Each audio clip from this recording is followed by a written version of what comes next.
ഞാൻ LDF വിട്ടു എന്ന് ഞാൻ മനസ്സുകൊണ്ട് പറഞ്ഞിട്ടില്ല, വായുകൊണ്ട് പറഞ്ഞിട്ടുണ്ടോന്നില്ല നിങ്ങൾ പരിശോധിക്കുക, ഞങ്ങൾക്കറിയാം. പറഞ്ഞതായിട്ട് എനിക്ക് ഓർമ്മയില്ല. അങ്ങനെ പറഞ്ഞിട്ടുണ്ടെങ്കിൽ അത് എന്റെ മനസ്സുകൊണ്ട് പറഞ്ഞതല്ല.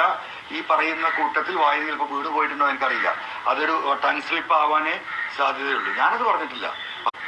പാർലമെന്ററി പാർട്ടി മീറ്റിംഗിൽ പങ്കെടുക്കുമോ നിങ്ങൾ ചോദിച്ചാൽ ഞാൻ പങ്കെടുക്കില്ല എന്ന് പറഞ്ഞു. അത് ഞാൻ പറഞ്ഞിട്ടുണ്ട്. അല്ല, പാർലമെന്ററി പാർട്ടിയിൽ അംഗത്തിൽ നിന്ന് ഞാൻ ഒഴിവാക്കിയ മാറിയെന്ന് ഞാൻ പറഞ്ഞതായിട്ട് എനിക്ക് ഓർമ്മയില്ല. അങ്ങനെ പറഞ്ഞിട്ടുണ്ടെങ്കിൽ അത് എന്റെ മനസ്സുകൊണ്ട് പറഞ്ഞതല്ല. ഈ പറയുന്ന കൂട്ടത്തിൽ വായു ചിലപ്പോൾ വീട് പോയിട്ടുണ്ടോ എനിക്കറിയില്ല. അതൊരു ടങ് സ്ലിപ്പ് ആവാനേ സാധ്യതയുള്ളൂ. ഞാനത് പറഞ്ഞിട്ടില്ല. പറഞ്ഞിട്ടുണ്ടെങ്കിൽ തന്നെ ഇങ്ങനെ ആവാനാണ് സാധ്യത. ഞാൻ പാർലമെന്ററി LDF-നോടൊപ്പം തന്നെ എപ്പോഴും. ആ LDF-നോടൊപ്പം നിൽക്കുന്ന നീ അവിടുന്ന് മാറി നിൽക്കുക എന്ന് പറഞ്ഞാൽ നിൽക്കും. ആ ചോദ്യം വന്നു, അപ്പോഴേ പറഞ്ഞു നിങ്ങൾ എവിടെ ഇരിക്കും LDF എന്ന് പുറത്താക്കി. ഞാൻ നടുവിലിരിക്കുന്നു പറഞ്ഞു. വേറെ പറഞ്ഞു നടുവിലിരിക്കാൻ പറ്റില്ല, ഞാൻ തറയിലിരിക്കുന്നു പറഞ്ഞു. അത്രേ ഉള്ളൂ. ആ വിഷയം അത്രേ ഉള്ളൂ. That is clear. നീ എന്താ പാർലമെന്ററി പാർട്ടിയിൽ അംഗത്തിൽ നിന്ന് ഞാൻ ഒഴിവാക്കിയ മാറിയെന്ന് ഞാൻ പറഞ്ഞതായിട്ട്